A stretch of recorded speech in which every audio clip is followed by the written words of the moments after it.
Okay guys, this is my second video on our family's horror movies slash Halloween movies. So in the last video I had talked about Dawn of the Dead from 1978. The third movie in that George Romero trilogy is Day of the Dead from the 80s. And then this is a fourth one that he made when I was in college called Land of the Dead. And I think it was made around or released around 2004 and 2005. And I haven't seen this one yet, but I'm really excited to see it. I found it at a video store, a local video store in our town.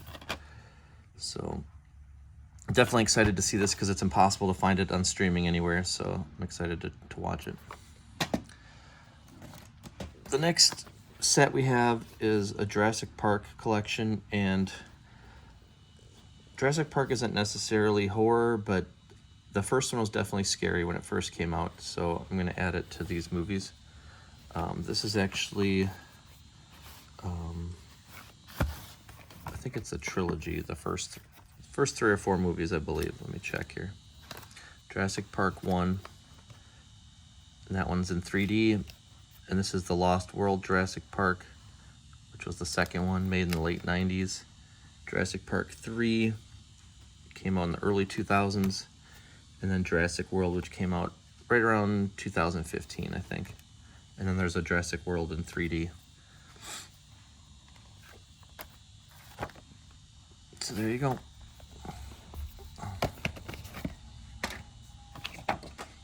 Next, Jurassic World Fallen Kingdom. This one came out, I think, around like 2017.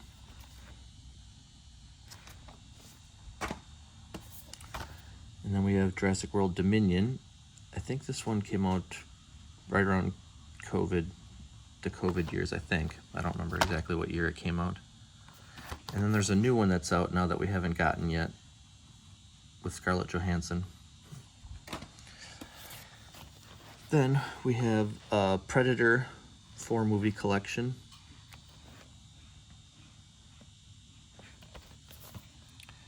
Predator, Predator 2, Predators, and The Predator. We don't have the Alien vs. Predator movies, but I have seen them. There's 2 of those. Next, we have The Shining. Stanley Kubrick from 1980, the year I was born. This is a classic.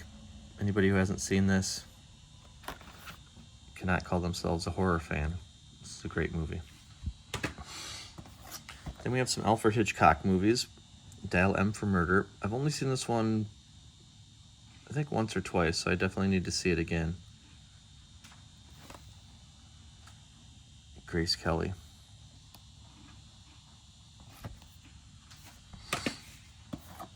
Then we have Rear Window, which is one of my favorites. Really great set design. They had to build the entire backyard, alley, all the walls, windows, homes. Really, really good job of set design, perspective, and the story's really good, and the acting's really good. Jimmy Stewart, Grace Kelly. Next, we have Vertigo, another great Hitchcock movie. I wish they would release some of these on the Criterion Collection because they're just so good. Vertigo is amazing. Kim Novak is gorgeous. Jimmy Stewart plays a cop who's afraid of heights. And of course, you know, there's lots of that in the movie, so it's really fun. And the visuals on this are really great too. The lighting is really impressive on a bunch of the scenes. When he's following the woman around the city of San Francisco, and it's a great movie.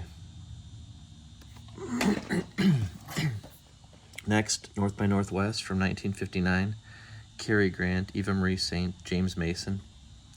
This is a famous scene with the crop dusters chasing him through the fields.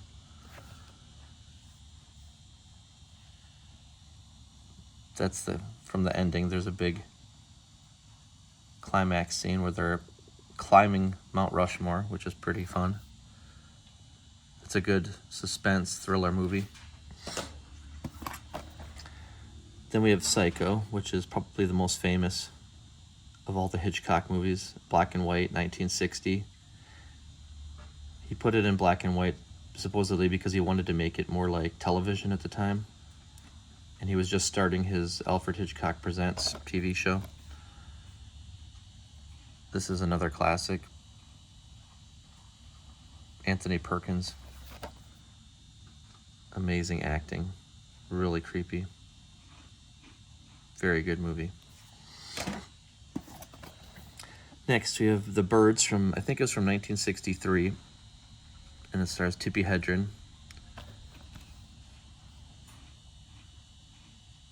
When I saw this when I was a kid, it really freaked me out. There's a scene where she's up in the attic and the birds are flying down and pecking at her, and it really, really creeped me out. Then, another classic from 1975, Steven Spielberg's first really big hit, Jaws. It's considered like the forerunner of the American summer blockbuster. I just got a Lego set with this boat and these 3 characters, which is really fun. That's a good movie. Next, we have Rosemary's Baby from, I believe it's 1968.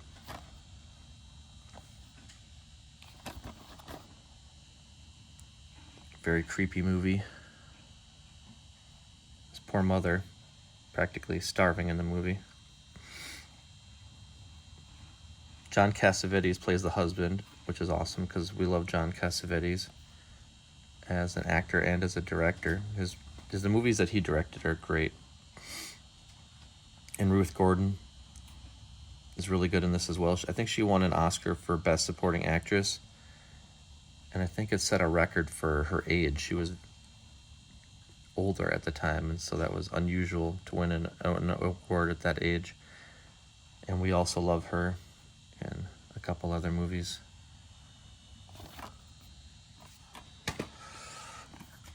Next, we have a VHS tape of the Blair Witch Project. This is one of the last movies I ever bought on tape when I was in college.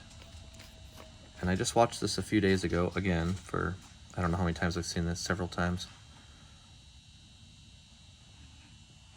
A lot of people don't like this movie, but I really like it. I think it's very creepy and scary, especially if you watch it late at night in the dark. A bunch of college students get lost in the woods, and a bunch of terrible things start to happen. Very unsettling. This one I just bought this year, and it was the first time I'd ever seen it. David Cronenberg's The Fly from 1986, or some right around there, mid-80s. And this was very good. A good like body horror movie.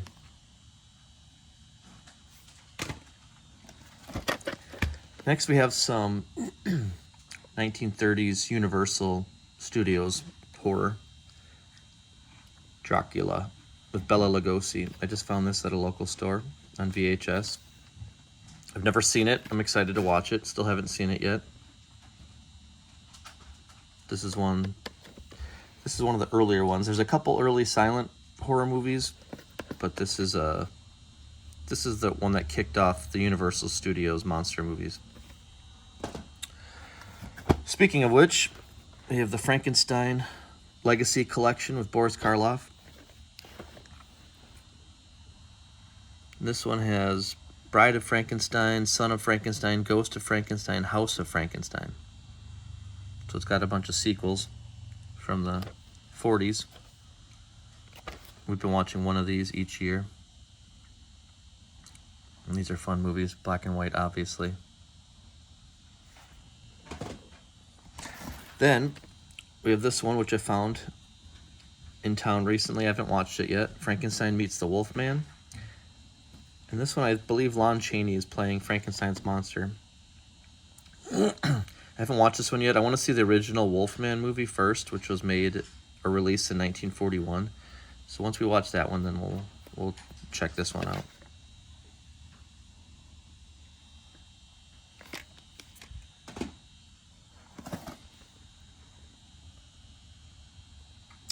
Then we have The Mummy, Boris Karloff.